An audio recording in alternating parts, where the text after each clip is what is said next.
Hi welcome to the Ganesh stories. ಇವತ್ತಿನ review match ಬಂದ್ಬಿಟ್ಟು ಗುರು, ಒಟ್ಟಿನಲ್ಲಿ ಮೇನು ಇಲ್ಲಿ ಮುಂಬೈ ವರ್ಸಸ್ ಪಂಜಾಬ್ ಅವರು. ಮುಂಬೈ ಅವರು ಟಾಸ್ ಗೆದ್ಬಿಟ್ಟು ಇಲ್ಲಿ ಒಂದು ಬಿಗ್ ಅಪ್ಡೇಟ್ ಅಂದರೆ ಏನು ಗುರು ಅಂದರೆ, ಒಟ್ಟಲ್ಲಿ ಜಸ್ಪ್ರೀತ್ ಬುಮ್ರಾ ಅವರು ಕ್ಯಾಪ್ಟನ್ ಆಗಿ ಈ ಮ್ಯಾಚಲ್ಲಿ ಆಡ್ತವ್ರೆ. ಸೂರ್ಯಕುಮಾರ್ ಯಾದವ್ ಆಗಲಿ, ತಿಲಕ್ ವರ್ಮಾ ಆಗಲಿ, ಹಾರ್ದಿಕ್ ಪಾಂಡ್ಯ ಆಗಲಿ, ಇವರಿಬ್ಬರಲ್ಲಿ ಬರೀ ತಿಲಕ್ ವರ್ಮಾ ಆಡಿದ್ರು. ರೋಹಿತ್ ಶರ್ಮಾ ಇಂಪ್ಯಾಕ್ಟ್ ಪ್ಲೇಯರ್ ಆಗಿ ಬಂದರು ಗುರು. ಒಟ್ಟಿನಲ್ಲಿ ಮೇನು ಜಸ್ಪ್ರೀತ್ ಬುಮ್ರಾ ಬೌಲಿಂಗ್ನ ಆಯ್ಕೆ ಮಾಡಿಕೊಂಡು ಇಲ್ಲಿ ಪಂಜಾಬ್ ಅವರು ಬ್ಯಾಟಿಂಗ್ ಆಡಕ್ಕೆ ಬಂದರು ಗುರು. ಇಲ್ಲಿ ಅಂತ ಹೇಳ್ಕೊಳ್ಳೋ ಪಾರ್ಟ್ನರ್ಶಿಪ್ಪು ಯಾರು ಆಡಲಿಲ್ಲ ಅನ್ಬೋದು. ಪವರ್ ಪ್ಲೇ ಮಿನಿಮಮ್ಮು ಸಿಕ್ಕಾಪಟ್ಟೆ ಸ್ಟ್ರಗಲ್ ಪಟ್ಟರು ಗುರು. ಪಂಜಾಬ್ ಅವರು ಒಟ್ಟಿನಲ್ಲಿ ಒಂದು ವಿಕೆಟ್ ತಗೊಂಡು ಕ್ರೂಷಿಯಲ್ನ 50 ರನ್ ಹೊಡೆದ್ರು. ಇಲ್ಲಿ ಪವರ್ ಪ್ಲೇ ಆದಮೇಲೆ ಮಿಡಲ್ ಓವರ್ಗಳೇ ಅಂತ ಹೇಳ್ಕೊಳ್ಳೋ ಪಾರ್ಟ್ನರ್ಶಿಪ್ ಬಂದರೂ ಅಂತ ಹೇಳ್ಕೊಳ್ಳೋ ರನ್ ಬರಲಿಲ್ಲ. ಪಂಜಾಬ್ ಅವರು ಸಿಕ್ಕಾಪಟ್ಟೆ ಸ್ಟ್ರಗಲ್ ಪಟ್ಟರು ಅಂತ ನನಗೇನು ಅನ್ನಿಸ್ತು. ಯಾಕೆಂದರೆ ಮುಂಬೈ ಅವ್ರ ಬೌಲಿಂಗು ಸಿಕ್ಕಾಪಟ್ಟೆ ಕ್ವಾಲಿಟಿ ಆಗಿತ್ತು ಅಂತ ನನಗೇನೋ ಕಾಣಿಸ್ತು ಗುರು. ಒಟ್ಟಿನಲ್ಲಿ ಮುಂಬೈ ಅಟ್ಯಾಕು ಸಿಕ್ಕಾಪಟ್ಟೆ ನೆಕ್ಸ್ಟ್ ಲೆವೆಲ್ ಚೆಚ್ಚಿಗೆ ಕೆಡಿದ್ರು ಗುರು. ಮೇನು ಪಂಜಾಬ್ ಬ್ಯಾಟಿಂಗ್ ಕಡೆ ನೋಡಿದ್ರೆ ಯಶಸ್ವಿ ಶ್ರೇಯಸ್ ಅಂತ ಹೇಳ್ಕೊಳ್ಳೋ ಆಟ ಆಡಲಿಲ್ಲ. ಇಲ್ಲಿ ಪೃಥ್ವಿ ಸಿಂಗ್ ಅಂತ ಹೇಳ್ಕೊಳ್ಳೋ ಆಟ ಆಡಲಿಲ್ಲ. ಶಶಾಂಕ್ ಸಿಂಗ್ ಅಂತ ಹೇಳ್ಕೊಳ್ಳೋ ಆಟ ಆಡಲಿಲ್ಲ. ಇಲ್ಲಿ ಮಾರ್ಕಿಸ್ ಸ್ಟೋನಿಸ್ ಅಂತ ಹೇಳ್ಕೊಳ್ಳೋ ಆಟ ಆಡಲಿಲ್ಲ. ಒಟ್ಟಿನಲ್ಲಿ ಬಂದವರೆಲ್ಲ ಸಿಕ್ಕಾಪಟ್ಟೆ ರನ್ನ ಹೊಡಿಲಿಲ್ಲ ಗುರು. ಒಟ್ಟಲ್ಲಿ ಮೇನು ಪೃಥ್ವಿ ಸಿಂಗ್ ಒಂದೊಳ್ಳೆ ಆಟ ಆಡಿದ್ರೆ ಬಂದವರೆಲ್ಲ ಸಿಕ್ಕಾಪಟ್ಟೆ ಅಂತ ಹೇಳ್ಕೊಳ್ಳೋ ಆಟ ಆಡಲಿಲ್ಲ. ಒಟ್ಟಿನಲ್ಲಿ 200 ರನ್ ಹೊಡಿತಾರೆ ಅಂತ ಒಂದು ಟೈಮಲ್ಲಿ ಅನಿಸ್ತಿರ್ಲಿಲ್ಲ. ನನ್ನ ಪ್ರಕಾರ ಇವರು 200 ರನ್ ಹೊಡೆದಿದೆ ಸಿಕ್ಕಾಪಟ್ಟೆ ಸ್ಟ್ರಗಲ್ ಪಡ್ಕೊಂಡು ಹೊಡೆದ್ರು ಅಂತ ನನಗೇನೋ ಅನ್ನಿಸ್ತು. ಒಟ್ಟಿನಲ್ಲಿ ಮೇನು ಈ ಮುಂಬೈ ಬೌಲಿಂಗ್ ಕಡೆ ನೋಡಿದ್ರೆ ಇಲ್ಲಿ ದೀಪಕ್ ಚಹಲ್ 2 ಕ್ರೂಷಿಯಲ್ ವಿಕೆಟ್ ತಗೊಂಡು ಗೇಮ್ನ ಚೇಂಜ್ ಮಾಡಿದ್ರು.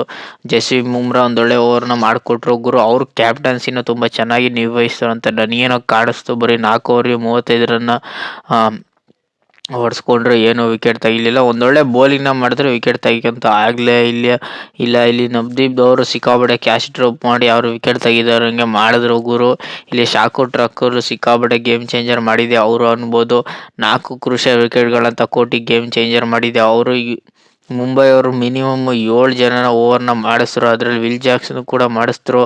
ಒಟ್ಟಿನಲ್ಲಿ ಮೇನು ಮುಂಬೈ ಅಟ್ಯಾಕು ಸಿಕ್ಕಾಪಟ್ಟೆ ಟಾಪ್ ನಾಚ್ ಆಗಿತ್ತು. ಮುಂಬೈ ಬೌಲಿಂಗ್ ಅಟ್ಯಾಕು ಸಿಕ್ಕಾಪಟ್ಟೆ ಡಾಮಿನೇಟ್ ಮಾಡಿದ್ರು ಪಂಜಾಬ್ ಬೌಲರ್ನ ಅಂತ ಪಂಜಾಬ್ ಬ್ಯಾಟಿಂಗ್ನ ಡಾಮಿನೇಟ್ ಮಾಡಿದ್ರು ಅಂತ ನನಗೇನೋ ಅನ್ನಿಸ್ತು ಗುರು. ಒಟ್ಟಿನಲ್ಲಿ ಮೇನು ಮುಂಬೈ ಅವರು ಇಷ್ಟು ಚೆನ್ನಾಗಿ ಆಡ್ತಾರೆ ಅಂತ ನಾನಂತೂ ಅಂದ್ಕೊಂಡಿರಲಿಲ್ಲ. ಮುಂಬೈ ಗೆಲ್ತಾರೆ ಅಂತ ಒಂದು ಟೈಮಲ್ಲಿ ಅನಿಸ್ತಿತ್ತು ಗುರು. ಯಾಕೆಂದರೆ ಪಂಜಾಬ್ ಯಾಕೋ ಧರ್ಮಶಾಲೆಯಲ್ಲಿ ಸಿಕ್ಕಾಪಟ್ಟೆ ಸ್ಟ್ರಗಲ್ ಪಟ್ರ ಅಂತ ನನಗೇನು ಅನ್ನಿಸ್ತು. ಯಾಕೆಂದರೆ ಇವರು 200 ರನ್ ಹೊಡೆಯೋಕ್ಕೂ ಸಿಕ್ಕಾಪಟ್ಟೆ ತನಕಾಡಿದ್ರು ಗುರು ಅಂತ ನನಗೇನು ಅನ್ನಿಸ್ತು. ಮಿನಿಮಮ್ಮು ಪಂಜಾಬ್ ಬ್ಯಾಟಿಂಗು ಸಿಕ್ಕಾಪಟ್ಟೆ ಹೊಸ್ಟಾಗಿ ಆಡಿದ್ರು. ಇವ್ರ ಬ್ಯಾಟಿಂಗ್ ಮೇಲೆ ಸಿಕ್ಕಾಪಟ್ಟೆ ಡಿಪೆಂಡೆಂಟ್ ಆಗಿ ಇವರು ಆಡ್ತವ್ರೆಲ್ಲ ಅದಕ್ಕೆ ಕ್ರೆಡಿಟ್ ಕೊಡಬೇಕು ಗುರು. ಒಟ್ಟಿನಲ್ಲಿ ಪಂಜಾಬ್ ಮೊದಲಿದ್ದಿದ್ದೇ ಮ್ಯಾಚೇ ಬೇರೆ, ಈಗಿರೋ ಟೀಮೇ ಬೇರೆ ಅಂತ ನನಗೇನೋ ಕಾಣಿಸ್ತಿದೆ. ಸತತವಾಗಿ 4 ಸೋಲ್ಗಳನ್ನ ಇವರು ಮಾಡ್ಕೊಬರ್ತಿದ್ದಾರೆ. 200 ರನ್ನ ಚೇಸ್ ಮಾಡೋಕ್ಕೆ ಕೊಟ್ಟರು, 8 ವಿಕೆಟ್ ಕಳ್ಕೊಂಡವರು ಗುರು. ಒಟ್ಟಿನಲ್ಲಿ ಮುಂಬೈ ಅವರು 201ನ ಚೇಸ್ ಮಾಡೋಕ್ಕೆ ಬಂದವರು. ಒಟ್ಟಲ್ಲಿ ಒಂದೊಳ್ಳೆ ಓಪನಿಂಗ್ ಸ್ಟಾರ್ಟ್ ಸಿಕ್ತು. ಇಲ್ಲಿ ರೋಹಿತ್ ಶರ್ಮಾ ಆಗಲಿ ಒಂದೊಳ್ಳೆ ಇಂಪ್ಯಾಕ್ಟ್ ಪ್ಲೇಯರ್ನ ಸಿಕ್ಕಾಪಟ್ಟೆ ಯೂಸ್ ಮಾಡಿಕೊಂಡ್ರು. 25 ರನ್ಗೆ 26 ರನ್ ಹೊಡೆದ್ರೆ ಇಲ್ಲಿ ನವದೀಪ್ ಅಂತ ಹೇಳ್ಕೊಡೋ ಆಟ ಆಡಲಿಲ್ಲ. ಇಲ್ಲಿ ಮೇನು ವಿಲ್ ಜಾಕ್ಸು ಮತ್ತು ತಿಲಕ್ ವರ್ಮಾ ಲಾಸ್ಟ್ವರೆಗೂ ತಗೊಂಡು ಮ್ಯಾಚ್ನ ಹೋದ್ರು ಗುರು. ಮ್ಯಾಚ್ ಗೆಲ್ಸಿದ್ದೆ ಇವರಿಬ್ಬರು, ಅದರಿಂದನೇ ಮ್ಯಾಚ್ ಸಿಕ್ಕಾಪಟ್ಟೆ ಈಸಿ ಆಗಾಯಿತು. ತಿಲಕ್ ವರ್ಮಾ 33 ಬಾರಿಗೆ 75 ರನ್ ಹೊಡೆದು 6 4 6 6 ಹೊಡೆದ್ರು. ಇಲ್ಲಿ ವಿಲ್ ಜಾಕ್ಸ್ 10 ಬಾಲ್ಗೆ 25 ರನ್ ಹೊಡೆದು ಒಂದೊಳ್ಳೆ ಕ್ಯಾಮ್ಯೂನೆಕ್ಸ್ ಆಡಿದ್ರು. 2 4 2 6 ಹೊಡೆದ್ರು. ಒಟ್ಟಿನಲ್ಲಿ ಪಂಜಾಬ್ ಬೌಲಿಂಗ್ ಕಡೆ ನೋಡಿದ್ರೆ ಅಶ್ವಥ್ ಸಿಂಗ್ ಏನು ಅಂತ ಹೇಳ್ಕೊಳ್ಳೋ ಆಟ ಆಡಲಿಲ್ಲ. ಇಲ್ಲಿ ಮಾರ್ಕೋ ಯಾನ್ಸನ್ ಅಂತ ಹೇಳ್ಕೊಳ್ಳೋ ಆಟ ಆಡಲಿಲ್ಲ. ಒಂದು ಕ್ರೂಷಿಯಲ್ ವಿಕೆಟ್ ತಗೊಟ್ರು. ಒಳ್ಳೆ ಸಿಕ್ಕಾಪಟ್ಟೆ ಅಂತ ಹೇಳ್ಕೊಳ್ಳೋ ಆಟ ಆಡಲಿಲ್ಲ. ಚಹಲ್ ಒಂದೊಳ್ಳೆ ಓವರ್ನ ಮಾಡಿದ್ರು ಗುರು. ಒಂದು ಕ್ರೂಷಿಯಲ್ ವಿಕೆಟ್ ಗೇಮ್ ಚೇಂಜ್ ಆಗಿದೆ ಅವರಿಂದ ಅನ್ನಿಸ್ತು ಗುರು. ಒಟ್ಟಿನಲ್ಲಿ ಗೇಮ್ ಚೇಂಜ್ ಮಾಡೋಕ್ಕೆ ಬಂದರು ಚಹಲ್. ಒಟ್ಟಿನಲ್ಲಿ ಗೇಮ್ ಚೇಂಜಸ್ ಆಗಲಿಲ್ಲ. ಒಟ್ಟಿನಲ್ಲಿ ಪವರ್ ಪ್ಲೇಲಿ ಮಿನಿಮಮ್ ವಿಕೆಟ್ ಇವರು ತೆಗಿಲಿಲ್ಲ ಗುರು. ಮಿಡಲ್ ಓವರಲ್ಲಿ ಸಿಕ್ಕಾಪಟ್ಟೆ ಸ್ಟ್ರಗಲ್ ಪಟ್ಟರು ಮುಂಬೈ. ಲಾಸ್ಟಲ್ಲಿ ಬೇರೆ ಮುಗಿಸಿದ್ರು. ಮಿನಿಮಮ್ 17 ಓವರ್ಗೆ ಮ್ಯಾಚ್ ಮುಗಿಸಿದ್ರು. 3 ಓವರ್ ಇರೋಂಗೆ ಮ್ಯಾಚ್ನ ಮುಗಿಸ್ಕೊಂಡು ಟೇಬಲ್ ಕೆಳಗಡೆ ಅವರೇ. ಒಟ್ಟಿನಲ್ಲಿ ಟೇಬಲ್ ಟಾಪಲ್ಲಿ ನೋಡಿದ್ರೆ ಒಟ್ಟಿನಲ್ಲಿ ಮೇನು ಪಂಜಾಬ್ ಎಲ್ಲಪ್ಪ ಅವರೇ 4 ಸ್ಥಾನದಲ್ಲಿ ಅವರೇ. ಸಿಕ್ಕಾಪಟ್ಟೆ ರನ್ ರೇಟ್ ಅಂತ ತೀರಾ ವರ್ಸ್ಟಾಗಿದೆ. ಒಟ್ಟಿನಲ್ಲಿ ಮೇನು ಪಂಜಾಬು ಈಗ ಬರೋ ಮ್ಯಾಚ್ನೆಲ್ಲ ಗೆದ್ದರೆ ಒಂಚೂರು ಸ್ಟ್ರಗಲ್ ಪಡ್ತಾರೆ ಅಂತ ನನಗೇನೋ ಕಾಣಿಸ್ತಿದೆ. ಒಟ್ಟಲ್ಲಿ ಇವರು ಪ್ಲೇ ಆಫ್ಗೆ ಹೋದ್ರೆ ಸಿಕ್ಕಾಪಟ್ಟೆ ಕಷ್ಟ ಅಂತ ನನಗೇನೋ ಕಾಣಿಸ್ತಿದೆ ಗುರು. ಒಳ್ಳೆ ಪಂಜಾಬ್ ವರ್ಸಸ್ ಮುಂಬೈಲಿ ಮುಂಬೈ ಗೆಲ್ತಾರೆ ಅಂತ ನಾನು ಹೇಳಿದ್ದಿಲ್ಲ, ಪಂಜಾಬ್ ಗೆಲ್ತಾರೆ ಅಂತ ಹೇಳಿದೆ ಗುರು. ಒಟ್ಟಿನಲ್ಲಿ ಪಂಜಾಬ್ ಗೆಲ್ಲಿಲ್ಲ. ಮುಂಬೈ ಅವರುಗಳ 6 ವಿಕೆಟ್ಗಳ ಭಾರಿ ಬಿಗ್ ಜಯನ ಮಾಡಿಕೊಂಡ್ರು. ಒಟ್ಟಿನಲ್ಲಿ ಮೇನು ಮುಂಬೈ ಒಂದೊಳ್ಳೆ ಟೀಮ್ನ ಮಾಡಿಕೊಂಡ್ರು ಗುರು. ಮೇನು ಇವರು ಯಂಗ್ಸ್ಟರ್ಗೆ ಕೊಡೋ ಸ್ಥಾನ ಕೊಟ್ಟರು. ಒಟ್ಟಿನಲ್ಲಿ ಹಳೇಬ್ರನ್ನೆಲ್ಲ ತೆಗೆದಾಕ್ಬಿಟ್ಟು ಹೊಸ ಟೀಮ್ಗಳನ್ನ ಬಿಲ್ಡ್ ಮಾಡಿಕೊಂಡು ಮುಂಬೈ ಗೆದ್ರಲ್ಲ, ಇದಕ್ಕೆ ಕ್ರೆಡಿಟ್ ಕೊಡಬೇಕು. ಮೇನು ಮುಂಬೈ ಫಸ್ಟ್ ಮ್ಯಾಚ್ ಕ್ಯಾಪ್ಟನ್ಸಿನ ಜಸ್ಪ್ರೀತ್ ಬೂಮ್ರಾ ತುಂಬ ಚೆನ್ನಾಗಿ ನಿರ್ವಹಿಸಿದ್ರು. ಒಟ್ಟಿನಲ್ಲಿ ಪಂಜಾಬ್ ವರ್ಸಸ್ ಮುಂಬೈಯಲ್ಲಿ ಮುಂಬೈ ಮ್ಯಾಚ್ನ ಗೆದ್ದರು ಗುರು. ಒಟ್ಟಿನಲ್ಲಿ ಇವತ್ತಿನ ಪ್ರಿವ್ಯೂ ಮ್ಯಾಚ್ ಬಂದ್ಬಿಟ್ಟು LSG ವರ್ಸಸ್ CSK ಗುರು. LSG ಅದ ಹೋಮ್ ಗ್ರೌಂಡಲ್ಲಿ ಇಲ್ಲಿ ಮಿನಿಮಮ್ ಸ್ಕೋರು 200 ಹೊಡಿಲೇಬೇಕು. ಒಟ್ಟಲ್ಲಿ LSG ಆದಾಗ ಲೋ ಸ್ಕೋರ್ ಆಗೋ ಚಾನ್ಸಸ್ ಸಿಕ್ಕಾಪಟ್ಟೆ ಎದ್ದು ಕಾಣ್ತಿದೆ. ಒಟ್ಟಲ್ಲಿ CSK ಸಿಕ್ಕಾಪಟ್ಟೆ ಪಾಸಿಟಿವ್ ಕಾಣ್ತಿದೆ ಗುರು. LSG ಈ ಮ್ಯಾಚ್ನ ಗೆಲ್ಲೋದು ಸಿಕ್ಕಾಪಟ್ಟೆ ಕಷ್ಟ ಅಂತ ನನಗೇನೋ ಕಾಣಿಸ್ತಿದೆ. ಒಟ್ಟಲ್ಲಿ LSG CSK ಮ್ಯಾಚ್ನ ಗೆದ್ದರೆ ಪ್ಲೇ ಆಫ್ ಹೋಗೋದು ಒಟ್ಟಲ್ಲಿ 99% ಖಚಿತ ಅಂತ ನನಗೇನೋ ಕಾಣಿಸ್ತಿದೆ. ಯಾಕೆಂದರೆ CSK ಕ್ವಾಲಿಫೈಗೆ ಬಂದರೆ ಸಿಕ್ಕಾಪಟ್ಟೆ ಕಷ್ಟ ಬಿಟ್ಕೊಡೋದು ಅಂತ ನನಗೇನೋ ಕಾಣಿಸ್ತಿದೆ. ಒಟ್ಟಲ್ಲಿ ಟೇಬಲ್ ಟಾಪಲ್ಲಿ ಯಾರ್ಯಾರಪ್ಪ ಇರ್ತಾರೆ ಅಂದರೆ ನೋಡಿದ್ರೆ ಟೇಬಲ್ ಟಾಪಲ್ಲಿ ಇಲ್ಲಿ RCB ಅವರು ಫಸ್ಟ್ನೇ ಸ್ಥಾನದಲ್ಲವ್ರೆ. 12 ಮ್ಯಾಚ್ನ ಗೆದ್ದು 6 ಪಾಯಿಂಟ್ನ ತೊಗೊಂಡಿದ್ದಾರೆ. GT ಅವರು 12 ಮ್ಯಾಚಲ್ಲಿ 8 ಮ್ಯಾಚ್ನ ಗೆದ್ದು 16 ಮ್ಯಾಚ್ನ ತೊಗೊಂಡವ್ರೆ, ಗೆದ್ದವ್ರೆ ಗುರು.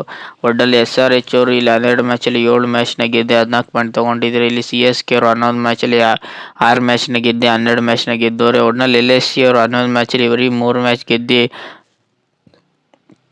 6 ಪಾಯಿಂಟ್ನ ತೊಗೊಂಡವ್ರೆ. ಒಟ್ಟಿನಲ್ಲಿ LSG ಮ್ಯಾಚ್ ಗೆದ್ದರು ಸೋದ್ರು ಏನು ಮ್ಯಾಟ್ರ್ ಆಗಲ್ಲ. ಒಟ್ಟಿನಲ್ಲಿ CSK ಮ್ಯಾಚ್ ಗೆದ್ದರೆ ಇರೋಬರೋ ಮ್ಯಾಚ್ನೆಲ್ಲ ಗೆದ್ದರೆ ಒಂಚೂರು ಕ್ವಾಲಿಫೈ ಆಗೋ ಚಾನ್ಸಸ್ ಸಿಕ್ಕಾಪಟ್ಟೆ ಇದು ಕಾಣ್ತಿದೆ ಗುರು. ಒಟ್ಟಿನಲ್ಲಿ ಯಾರು ಮಿನಿಮಮ್ ಸ್ಕೋರ್ನ ಕಲೆ ಹಾಕ್ತಾರೆ ಅವ್ರ ಮ್ಯಾಚ್ ಗೆಲ್ಲೋ ಚಾನ್ಸಸ್ ಸಿಕ್ಕಾಪಟ್ಟೆ ಇದೆ. ನನಗೇನೋ ಈ ಮ್ಯಾಚ್ ಲೋ ಸ್ಕೋರ್ ಆಗೋ ಚಾನ್ಸಸ್ ಸಿಕ್ಕಾಪಟ್ಟೆ ಇದು ಕಾಣ್ತಿದೆ. ಯಾಕೆಂದರೆ LSG ಬ್ಯಾಟಿಂಗ್ ಆಗಲಿ ಬೌಲಿಂಗ್ ಆಗಲಿ ಲೋ ಸ್ಕೋರ್ನ ಡಿಫೆಂಡ್ ಮಾಡೋದ್ರಲ್ಲಿ ಎತ್ತಿದ ಕೈ ಅಂತ ನನಗೇನೋ ಕಾಣಿಸ್ತಿದೆ. ಒಟ್ಟಿನಲ್ಲಿ ಈ ಮ್ಯಾಚ್ ಒಟ್ಟಿನಲ್ಲಿ ಲೋ ಸ್ಕೋರ್ ಆಗೋ ಚಾನ್ಸಸ್ ಸಿಕ್ಕಾಪಟ್ಟೆ ಇದು ಕಾಣ್ತಿದೆ ಗುರು ಅಂತ ನನಗೇನೋ ಅನ್ನಿಸ್ತಿದೆ. ಚೆನ್ನೈ ಟೀಮಲ್ಲಿ ಯಾರ್ಯಾರಪ್ಪ ಇರ್ತಾರೆ ಅಂದರೆ ಇಲ್ಲಿ ಗಾಯಕ್ವಾಡ್ ಇರ್ತಾರೆ, ಮತ್ತು ಇಲ್ಲಿ ಮೇನು ಇಲ್ಲಿ ಸಂಜು ಸ್ಯಾಮ್ಸಂಗ್ ಒಂದೊಳ್ಳೆ ಹೋದ ಮ್ಯಾಚಲ್ಲಿ ಒಂದೊಳ್ಳೆ ಮ್ಯಾಚ್ನ ಗೆಲ್ಸ್ಕೊಟ್ಟಿದೆ ಅವರು ಅನ್ಬೋದು. ಇಲ್ಲಿ ಸರ್ವರ್ ಖಾನ್ ಇರ್ತಾರೆ, ಮತ್ತು ಶಿವಮ್ ದೂಬೆ ಇರ್ತಾರೆ, ಮತ್ತು ಪ್ರಶಾಂತ್ ನೀರ್ ಇರ್ತಾರೆ, ಮತ್ತು ಮೇನು ಇಲ್ಲಿ ಜೇಮ್ಸ್ ಓಡರಲ್ಲಿ ಈ ಮ್ಯಾಚಲ್ಲಿ ಆಡ್ಸೋದು ಡೌಟ್ ಅಂತ ನನಗೇನೋ ಕಾಣಿಸ್ತಿದೆ. ಒಟ್ಟಿನಲ್ಲಿ ಮೇನು 100 ಈ ಮ್ಯಾಚಲ್ಲಿ ಗೇಮ್ ಚೇಂಜಸ್ ಮಾಡೋ ಚಾನ್ಸಸ್ ಸಿಕ್ಕಾಪಟ್ಟೆ ಇದು ಕಾಣ್ತಿದೆ ಗುರು. ಒಟ್ಟಿನಲ್ಲಿ CSK ಟೀಮಲ್ಲಿ ಟೋಟಲಾಗಿ ಇಷ್ಟು ಜನ ಇರ್ತಾರೆ. ಒಟ್ಟಿನಲ್ಲಿ ಸಂಜು ಸ್ಯಾಮ್ಸಂಗು, ಗಾಯಕ್ವಾಡ್ ಮತ್ತು ಶಿವಮ್ ದುಬೆ ಇವ್ರು 3 ಜನದಲ್ಲಿ ಒಬ್ಬರು ಕ್ಲಿಕ್ ಆಗೋದ್ರು ತುಂಬ ಚೆನ್ನಾಗಿ ಕಾಣ್ತಿದೆ. ಒಟ್ಟಿನಲ್ಲಿ ಮೇನ್ CSK ಬೌಲಿಂಗ್ ವಿಚಾರದಲ್ಲಿ ಬ್ಯಾಟಿಂಗ್ ವಿಚಾರದಲ್ಲಿ ತುಂಬ ಚೆನ್ನಾಗಿ ಕಡಾಕಾಗಿ ಕಾಣ್ತಿದ್ದಾರೆ. LSGನ ಡಾಮಿನೇಟ್ ಮಾಡ್ತಾರೆ ಅಂತ ನನಗೇನೋ ಕಾಣ್ತಿದೆ ಗುರು. ಒಟ್ಟಿನಲ್ಲಿ LSG ಟೀಮಲ್ಲಿ ಯಾರ್ಯಾರಪ್ಪ ಇರ್ತಾರೆ ಅಂದರೆ ಇಲ್ಲಿ ರಿಷಬ್ ಪಂತ್ ಇರ್ತಾರೆ, ಕ್ಯಾಪ್ಟನ್ಸಿನ ವಹಿಸ್ಕೋತಾರೆ. ಮಾರ್ಕೋ ಆ್ಯನ್ಸನ್ ಐಕರ್ ಮಾರ್ಕನ್ ಇರ್ತಾರೆ, ವಿಚರ್ಸನ್ ಇರ್ತಾರೆ, ಮತ್ತು ನಿಕೋಲಸ್ ಪೂರನ್ ಇರ್ತಾರೆ, ಅಬ್ದುಲ್ ಸಮದ್ ಇರ್ತಾರೆ, ಮತ್ತು ಮುಖೇಶ್ ಚೌಧರಿ ಇರ್ತಾರೆ, ಮತ್ತು ಸಿದ್ಧಾರ್ಥ್ ಇರ್ತಾರೆ, ಮತ್ತು ಅವೇಶ್ ಖಾನ್ ಇರ್ತಾರೆ, ಮೊಹಮ್ಮದ್ ಸಿರಾಜ್ ಇರ್ತಾರೆ, ಮತ್ತು ಮೊಹಮ್ಮದ್ ಶಮಿ ಇರ್ತಾರೆ, ಮತ್ತು ಪ್ರಿಯಾಂಕ್ ಆಚಾರ್ಯ ಇರ್ತಾರೆ. ಮೇನು ಇಲ್ಲಿ ಮಿಚೆಲ್ ಇವರು ಔಟ್ ಮಾಡಿದ್ರೆ CSK ಒಂದು ಸೈಡ್ ಮ್ಯಾಚ್ ಆಗೋ ಚಾನ್ಸ್ ಸಿಕ್ಕಾಬಿಟ್ಟೆ ಇದಕ್ಕೆ ಕಾಣ್ತಿದೆ ಗುರು. ನಿಕೋಲಸ್ ಪೂರನ್ ಒಂದೊಂದು ಮ್ಯಾಚಲ್ಲಿ ಆಡ್ತಿದ್ದಾರೆ, ಈ ಮ್ಯಾಚಲ್ಲಿ ಆಡೋದು ಡೌಟು ಅಂತ ನನಗೇನೋ ಕಾಣಿಸ್ತಿದೆ ಗುರು. ಒಟ್ಟಿನಲ್ಲಿ CSK ವರ್ಸಸ್ LSG ಅಂದಾಗ CSK ಬ್ಯಾಟಿಂಗು ಬೌಲಿಂಗು ಫೀಲ್ಡಿಂಗು ಮತ್ತು ವಿಕೆಟ್ ವಿಚಾರದಲ್ಲಿ ತುಂಬ ಚೆನ್ನಾಗಿ ಆಡ್ತಿದ್ದಾರೆ. LSG ಅವರು ಒಂಚೂರು ಬ್ಯಾಟಿಂಗ್ ವಿಚಾರದಲ್ಲಿ ಸಿಕ್ಕಾಪಟ್ಟೆ ಸ್ಟ್ರಗಲ್ ಪಡ್ತಿದ್ದಾರೆ ಅಂತ ನನಗೇನೋ ಕಾಣಿಸ್ತಿದೆ. LSG ಅವರು ಮೇನು ಏನೇ 200 ರನ್ ಹೊಡೆಯೋದು ಸಿಕ್ಕಾಪಟ್ಟೆ ಕಷ್ಟ ಅಂತ ನನಗೇನೋ ಕಾಣಿಸ್ತಿದೆ ಗುರು.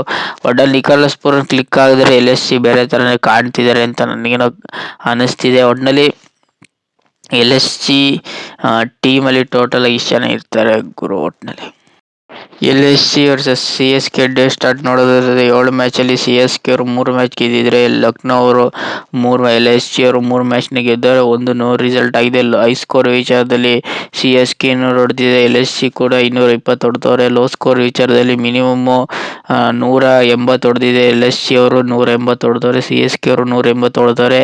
ಒಟ್ಟಲ್ಲಿ CSK ವರ್ಸಸ್ LSG ಅಂದಾಗ ಡೇ ಸ್ಟಾರ್ಟ್ ವಿಚಾರದಲ್ಲಿ ಇಬ್ಬರು ಕೂಡ ಈಕ್ವಲ್ ಆಗಿದೆ, ಒಂದು ಮ್ಯಾಚ್ ನೋ ರಿಸಲ್ಟ್ ಕೂಡ ಆಗಿದೆ. ಒಟ್ಟಿನಲ್ಲಿ LSG ವರ್ಸಸ್ CSK ಅಂದಾಗ LSG ನನ್ನ ಪ್ರಕಾರ ಈ ಮ್ಯಾಚ್ನ ಸಿಕ್ಕಾಪಟ್ಟೆ ಡಾಮಿನೇಟ್ ಮಾಡ್ತಾರೆ ಅಂತ ನನಗೇನೋ ಕಾಣಿಸ್ತಿದೆ. ಒಟ್ಟಿನಲ್ಲಿ ಈ ಮ್ಯಾಚು ಸಿಕ್ಕಾಪಟ್ಟೆ ಲೋ ಸ್ಕೋರ್ ಆಗೋ ಚಾನ್ಸ್ ಸಿಕ್ಕಾಪಟ್ಟೆ ಇದು ಕಾಣ್ತಿದೆ ಗುರು. ಮಿನಿಮಮ್ಮು 180 150 ಹೊಡೆದ್ರು ಇಲ್ಲಿ ಸಿಕ್ಕಾಪಟ್ಟೆ ಏನು ಆಶ್ಚರ್ಯ ಪಡೋಂಗಿಲ್ಲ. ಒಟ್ಟಿನಲ್ಲಿ 200 ಹೊಡೆದ್ರೆ ಒಟ್ಟಿನಲ್ಲಿ CSK ಒಂದು ಸೈಡ್ ಮ್ಯಾಚ್ ಮಾಡ್ಕೋತಾರೆ ಅಂತ ನನಗೇನೋ ಕಾಣಿಸ್ತಿದೆ. ಒಟ್ಟಿನಲ್ಲಿ ಲಕ್ನೋದ ಹೋಮ್ ಗ್ರೌಂಡಲ್ಲಿ ಟಾಸ್ ಯಾರು ಗೆಲ್ತಾರೆ ಅವ್ರ ಮ್ಯಾಚ್ಗೆಲ್ಲ ಚಾನ್ಸಸ್ ಸಿಕ್ಕಾಬಿಟ್ಟೆ ಇದು ಕಾಣ್ತಿದೆ ಗುರು. CSK ವರ್ಸಸ್ ಲಕ್ನೋ ಅಲ್ಲಿ CSK ಮ್ಯಾಚ್ನ ಗೆಲ್ತಾರೆ ಅಂತ ನನಗೇನೋ ಪಾಸಿಟಿವ್ ಅಂತ ಕಾಣ್ತಿದೆ ಒಟ್ಟಿನಲ್ಲಿ ಒಟ್ಟಿನಲ್ಲಿ CSK ವರ್ಸಸ್ LSG ವಿಡಿಯೋ ನಿಮ್ಗೇನೋ ಇಷ್ಟ ಲೈಕ್ ಶೇರ್ ಸಬ್ಸ್ಕ್ರೈಬ್ ಮಾಡ್ಕೊಳ್ಳಿ. ಸುಮಾರು ಜನ ವಿಡಿಯೋ ನೋಡ್ಬಿಡ್ತೀರ ಗುರು, ಒಂದು ಲೈಕು ಮಾಡಲ್ಲ, ಒಂದು ಸಬ್ಸ್ಕ್ರೈಬ್ ಮಾಡಲ್ಲ. ಬೇಗ 400 ಸಬ್ಸ್ಕ್ರೈಬ್ ಕಂಪ್ಲೀಟ್ ಮಾಡಿ ಸಿಗೋ ಮುಂದಿನ ವಿಡಿಯೋದಲ್ಲಿ ಗುರು. ಬೇಗ ಸಬ್ಸ್ಕ್ರೈಬ್ ಮಾಡ್ಕೊಳ್ಳಿ, ಹಾಗೆ subscribe button bell icon on ಮಾಡಿ ಇಟ್ಕೊಳ್ಳಿ ಗುರು, ನಿಮಗೆ ಫಸ್ಟ್ ವಿಡಿಯೋ ಬರುತ್ತೆ.